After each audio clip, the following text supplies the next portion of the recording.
पृथ्वी धमक से हिल रही थी जिनके, सब सावधान, कौन कहां से आ रहा है।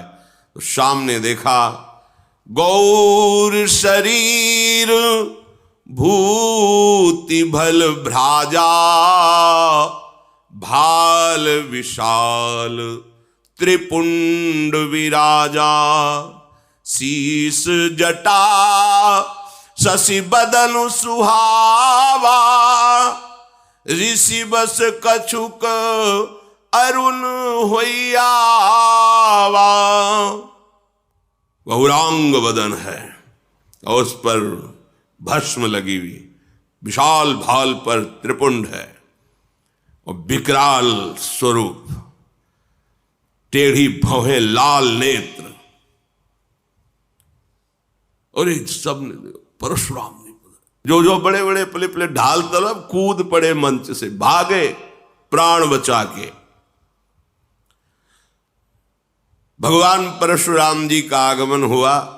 वस्त्र तो मुनियों के से है, वलकल की लंगोटी, मृग शर्म बंधा हुआ, पीछे 2 तोड़ीर, दाहिने हाथ पे फरसा, बाएं हाथ पर धनुष और सिंहवत चाल। उनका सेवक होगा मेरा, मेरे आराध्य देव का धनुष भंग करेगा। अरे सेवक वो होता है जो स्वामी को प्रसन्न करे, सेवा के द्वारा सेवकाई करे। ये तो दुश्मन का काम किया है, वो मेरा सेवक हो सकता है। जिसने भगवान शंकर के धनुष को तोड़ा है, शास्त्रा हुआ, वो अर्जुन के समान मेरा वो दुश्मन है। सामने उपस्थित हो, नहीं पूरी सभा को काट डालेंगे। सो बिलगाय बिहाय समाजा, न तुम्हारे जय है सब राजा। सब राजा लोग उसे बाहर कर दे या वो स्वयं बाहर होकर आ जाए, नहीं पूरी सभा मारी जाएगी। भगवान तो हाथ जोड़े खड़े हैं। लक्ष्मण जी उछल पड़े, विश्वामित्र जी के बगल में बैठे हुए थे, आए और कहा महाराज एक धनुष पे इतनी गुस्सा की जाती, हमने तो सैकड़ों धनुष तोड़े बाल्यावस्था में, जहां खींचते थे टूट जाता था, कभी आप नहीं आए गुस्सा करने के लिए। इस धनुष में क्या खास बात है जो आप इतना उछल रहे, क्रोध कर रहे, और सब मारे जाएंगे, सब मारे जाएंगे। बहु धनु ही तोरी लरिकाई, कभी हमने नहीं देखा कि धनुष टूटा तो आप आ गए, और लेकिन आज आपको इतनी गुस्सा क्यों आ रही है। परशुराम जी ने कहा चिरंजीवी का आशीर्वाद दिया है, इसलिए मैं शांत हो रहा हूं। रे नृप बालक काल बस बोलत तो ही न संभार, धनु ही सम त्रिपुरारि धनु विदित सकल संसार। अरे मूर्ख बालक, तू काल के अधीन हो रहा है। साधारण धनुइयों के सामने तू भगवान शंकर के अजगों को, जो विश्व में बंदित हैं, उनके धनुष को तुम उनसे जोड़ रहे हो। लक्ष्मण जी ने कहा हे देव, मेरे तो ऐसा लगता है कि धनुष धनुष है, कोई भी धनुष हो। अब इस पुराने धनुष में रखा ही क्या था, उठाया जरा में टूट गया, इससे किसी का लाभ और हानि तो हुआ नहीं। मेरे प्रभु ने तो इसे समझा कि बहुत वजनदार है, बहुत कठोर है, तो उठाते ही टूट गया, इसमें कोई दोष नहीं है। और आप बिना किसी दोष के ऐसे उछल उछल करके क्रोध कर रहे हैं, हमको तो अच्छा नहीं लगता आपका ये स्वरूप। परशुराम जी ने इसे फरसा लिया, बोले चितई परसु की ओरा, रे सठ सुन्यो स्वभाव न मोरा, बालक बोली बधौ नहीं तो ही, केवल मुनि जड़ जा नहीं मोही, बाल ब्रह्मचारी अति कोही, विश्व विदित क्षत्रि कुल द्रोही, भुजबल भूमि भूप बिनु कीन्ही, विपुल बार मही देवन दीनी, सहस बाहु भुज छेद निहारा, परसु बिलोक महीप कुमारा। परसा से दिगाए दुष्टता की बात करता है, मेरे स्वभाव को नहीं जानता। अभी तक तू जीवित है केवल बालक समझकर चिरंजीवी आशीर्वाद दिया, इसलिए पूछ ले विश्वामित्र से, मेरी महिमा पूछ ले अपने गुरु से।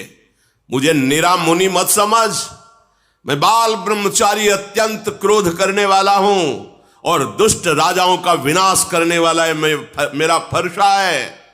अपनी भुजाओं के बल से 21 बार पृथ्वी के दुष्ट राजाओं को काट काट करके उनके राज्य का दान ब्रह्म ऋषियों को किया है। शास्त्राबाओं की भुजाओं का छेदन करने वाले मेरे फरसे को देख। ऐ राजा के बालक, तो अपने माता पिता को शोक से युक्त करना चाहता है क्या? जब मैं दहाड़ता हूं और फरसा लेकर दौड़ता हूं तो स्त्रियों के गर्भ गिर जाते हैं, प्रहार करने की बात नहीं रहती। लक्ष्मण जी हंस पड़े, वाह वीर वाह मुनि, स्त्रियों के गर्भ गिर जाते, वाह कैसे महात्मा आप हैं, धन्य है।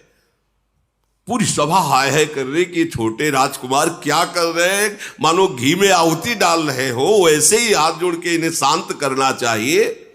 लक्ष्मण जी ने हंस करके कहा कि अब समझ में आया कि आप कितने जोर के योद्धा हो, पर हम आपको बता दें कि फूंक से पहाड़ नहीं उड़ाया जा सकता।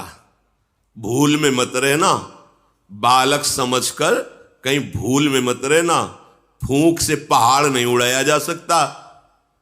ये बार बार जो है जो फरसा दिखा रहे हो, तो यहां कुम्हड़ बतिया को नाही, जे तरजनी देख मर जाही। यहां कोई कुम्हड़ा की बत्तियां नहीं कि अंगुली दिखा दोगे सूख जाएगी, कि तुम्हारा फरसा बार बार दिखा रहे ना कि फरसा दिखा दियो हम डर जाएंगे। फूंक से पहाड़ उड़ाने की कोशिश मत करो, हमें निरा बालक मत समझो।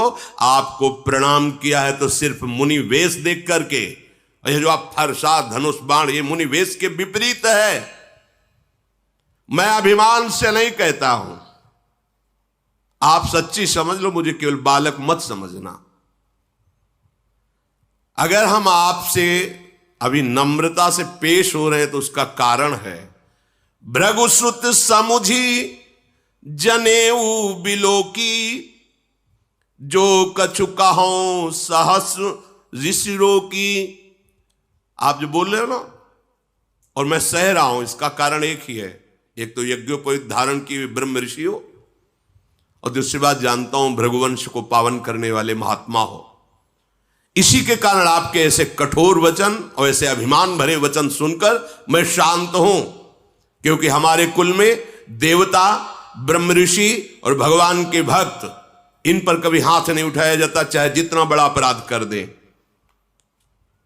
हमारे कुल में वीरता इन पर नहीं दिखाई जाती। आप ब्रह्म ऋषि हैं, महात्मा है, भगवान के भक्त पर, महात्मा पर, ब्रह्म ऋषियों पर हमारे कुल में कभी हाथ नहीं उठाया जाता, क्योंकि इनको मारने से बहुत बड़ी ब्रह्म हत्या लगती है, और अगर इनसे हार जाए तो बड़ी भारी अपकीर्ति होती है। फिर भी हम आपके पैरे ही पड़ रहे हैं कि आप शांत हो जाइए।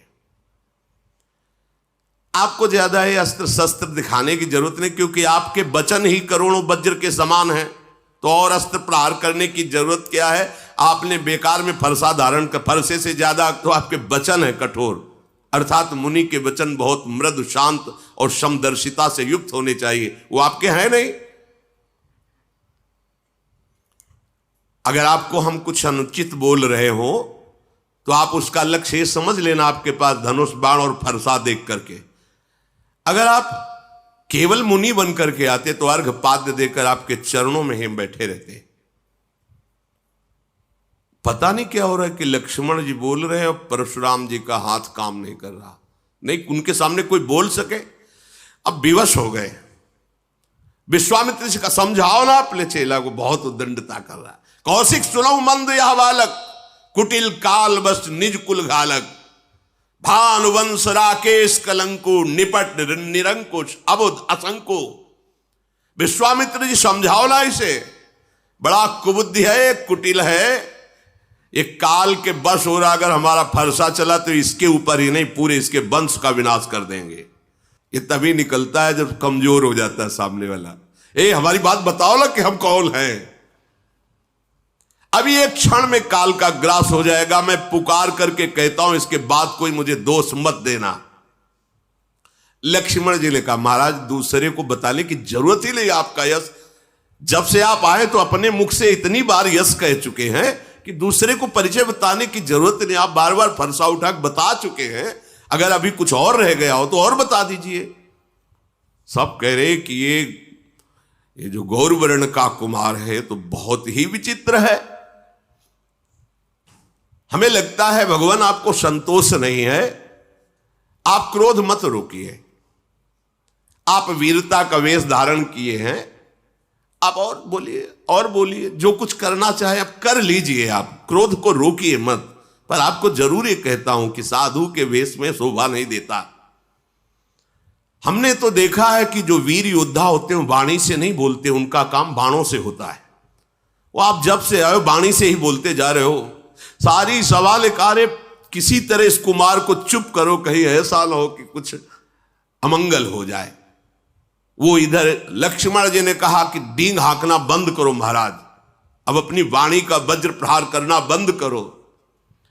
आप तो बार बार ऐसे धमका रहे हो, मतलब काल आपकी अंगुली के इशारे से ही चलता हो।